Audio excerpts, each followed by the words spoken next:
Cuma dalam 3 hari utangnya lunas 60 juta. Keren banget ya teman-teman. Kok bisa? Bismillahirrahmanirrahim. Alhamdulillahirrabbilalamin. Allahumma sholli ala Sayyidina Muhammad wa ala ali Sayyidina Muhammad. Assalamualaikum warahmatullahi wabarakatuh. Halo teman-teman, apa kabar? Mudah-mudahan teman-teman selalu dalam perlindungan Allah Subhanahu wa taala. Amin ya rabbal alamin. Alhamdulillah, kali ini aku akan sharing pengalaman sholawat dari Mbak Via. Tapi sebelumnya, buat teman-teman yang belum subscribe, di-subscribe dulu biar aku makin semangat lagi bikin videonya. Dan buat teman-teman yang punya testimoni sholawat, silahkan kirimkan testimoni kamu ke sini. Dan buat teman-teman yang punya Instagram, jangan lupa follow Instagram aku, Meliza Andalia. Teman-teman, buat kalian yang belum order buku Jangan Pernah Lelah Ada Nikmati Setiap Sholawat, kalian bisa langsung hubungin admin, langsung order aja di sini ya nomor adminnya. Insya Allah bukunya akan menambah semangat kita dalam bersholawat. Itu buku karya pertama aku. Dan buat teman-teman yang sudah order, lagi nunggu-nunggu Mbak kapan dikirim, sabar ya. Ini PO teman-teman ya, sabar. Insya Allah paling lama itu tanggal 4, karena aku dikabarin dari penerbit pun dikiriminnya paling lambat tanggal 3. Jadi agak mundur sedikit ya teman-teman. Oke teman-teman, langsung aja aku baca ya testimoninya. Assalamualaikum Mbak Mel, perkenalkan saya Via. Saya mau testimoni mengenai sholawat. Terima kasih Mbak. Ini aku baru nggak nih kenapa terima kasih. Lanjut ya. Waalaikumsalam Mbak. Silahkan perkenalkan diri dulu dan itu teman-teman baca sendiri ya. Lanjut. Aku ketik aja ya Mbak, namanya disamarin aja nama asli saya. Assalamualaikum Mbak Mel, nama saya panggil aja Via, saya dari Bogor. Sholawat yang saya amalkan itu Allahumma sholli ala Sayyidina Muhammad. Jadi Mbak, saya itu punya hutang pinjol di 13 aplikasi, totalnya sekitar 60 juta rupiah. Ya ampun, mungkin karena keenakan bisa dapat uang dalam waktu cuma beberapa menit, akhirnya saya terlena. Ya, uangnya itu dipakai macam-macam sih. Ada buat kuliah adik, buat kebutuhan sehari-hari. Awalnya masih merasa bisa ketutup nih, karena kebetulan aku kan juga masih kerja dan orang tua juga masih kerja, bapak aku. Tapi di Januari 2021 bapak kena PHK, akhirnya tinggal aku yang kerja dan harus menabung buat bayar kuliah adik. Masih bisa kehandle tuh Mbak Mel, sampai akhirnya di bulan ini aku udah gak sanggup lagi. Awalnya itu karena aku bisa bayar, terus ajuin lagi, begitu terus. Sampai akhirnya ada aplikasi yang nominalnya lumayan besar, pas aku ajuin ternyata pengajuanku ditolak. Aku pun gak tahu kenapa, di situ aku bingung dan panik. Salahnya aku malah cari aplikasi yang kecil-kecil, terus lunasin yang besar. Tapi karena tenornya terlalu sempit, akhirnya aku juga nyerah. Pokoknya udah ruwet Mbak. Tanggal 27 kemarin aku gelisah banget, aku nggak tahu harus apa. Akhirnya aku buka YouTube dan banyak yang mengamalkan sholawat. Awalnya aku sempat mikir, masa sih bisa? Aku salah memang meragukan kebesaran Allah. Aku nggak bisa tidur, akhirnya aku bangun dan sholat. Aku nangis sejadi-jadinya, aku mohon ampun sama Allah, aku mohon perlindungan dari Allah, aku mohon dibukakan jalan keikhlasan hati untuk menerima keadaan ini. Habis sholat aku terus sholawat sampai ngantuk, aku nggak hitung berapa banyak, tapi terus agak tenang aku tidur. Siangnya aku bener-bener gak tenang dan gelisah sepanjang hari. Aku sholawat pas kerja, masak dan lain-lain, kecuali ke kamar mandi ya. Pokoknya aku harus sholawat, aku terus sholawat, aku sholat juga. Yang biasanya nunda gak nunda. Pokoknya aku utamain perbaikin ibadahku dulu. Keren teman-teman ya. Tanggal 28 pagi pas habis sholat subuh, tiba-tiba aku kepikiran kalau aku harus cerita masalahku ini ke keluarga besarku. Aku hubungilah kakak sepupuku, aku cerita punya masalah ini dan mau gadein sertifikat rumah. Kakakku marah tapi aku terima karena memang aku salah. Dia larang aku buat gadai dan janji mau bantu cari solusi. Seharian aku terusin Mbak selawatnya sebisa aku, pokoknya aku nggak hitung, aku ulang dalam hati sampai akhirnya habis sholat maghrib. Pas banget aku selesai doa, tanteku telepon. Dia bilang kaget aku punya masalah ini. Ya aku ditanya-tanya kenapa bisa begini, kenapa sampai mau gade rumah. Aku udah bingung Mbak Mel karena ada aplikasi yang tinggal jatuh temponya besok dan aku udah nggak ada uang sama sekali.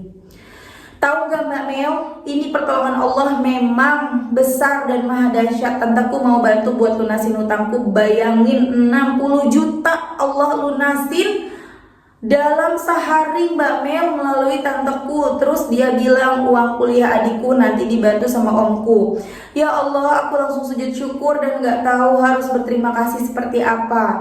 Tapi aku masih lanjut untuk mengamalkan sholawatnya. Aku berdoa biar punya penghasilan tambahan supaya aku nggak kejerat lagi. Tiba-tiba Mbak, aku kepikiran temenku yang lagi merintis usaha.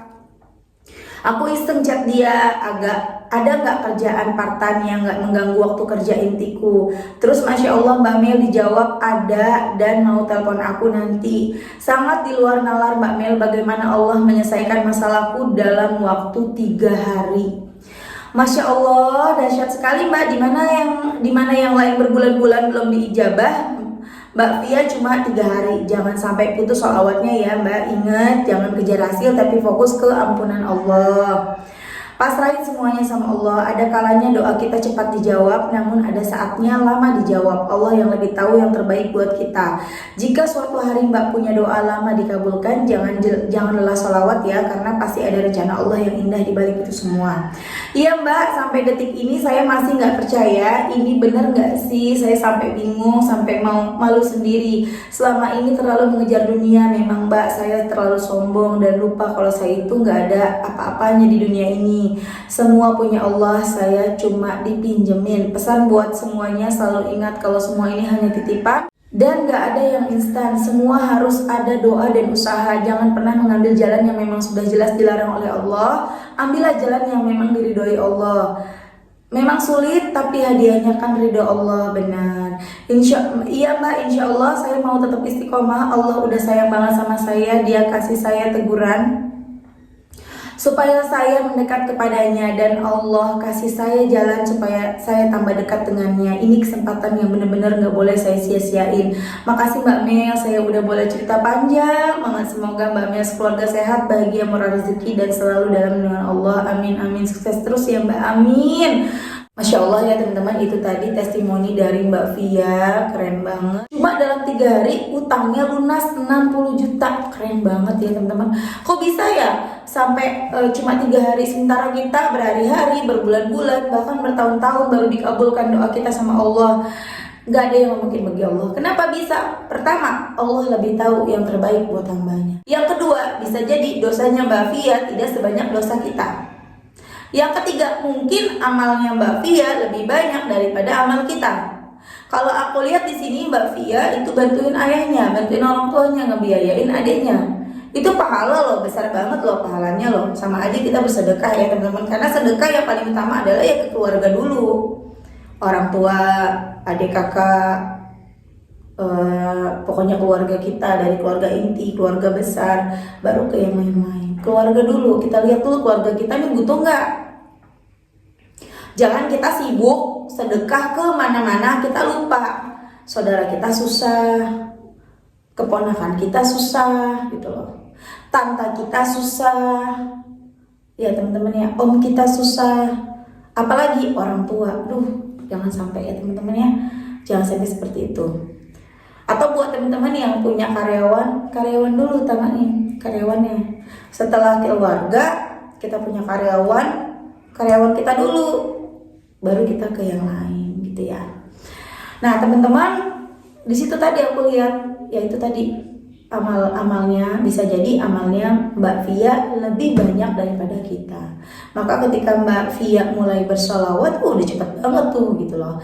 Kemudian selain itu juga Mbak Via fokusnya ke ampunan Allah, bukan ke hasil.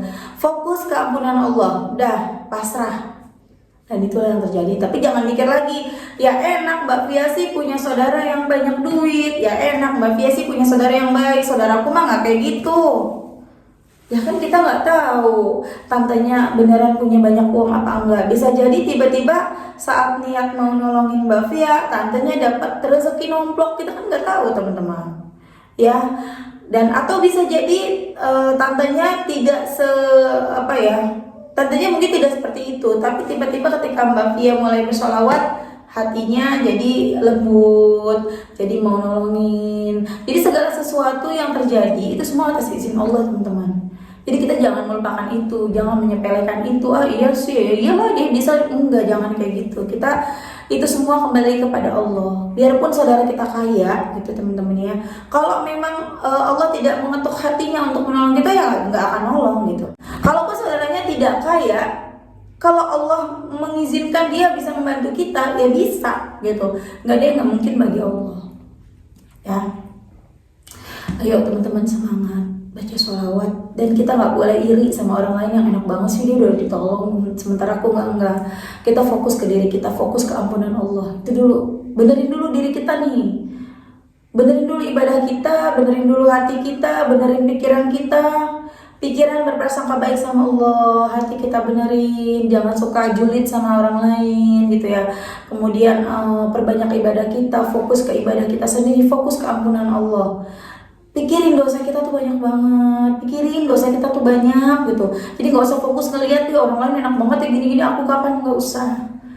Ya alhamdulillah ya dia bisa seperti itu, mudah-mudahan aku juga bisa. Jadi kalimat yang positif, aku yakin aku juga bisa. Bismillah, aku kejar ampunan Allah. Oke teman-teman, terima kasih udah nonton, mudah-mudahan bermanfaat dan jadi motivasi buat teman-teman. Kita doain sama-sama, semoga Mbak Via selalu dilancarkan rezekinya, bisa bantu keluarganya, dan gak sampai terjerat pinjol lagi ya Mbak Via ya. Sekali lagi terima kasih. Assalamualaikum warahmatullahi wabarakatuh.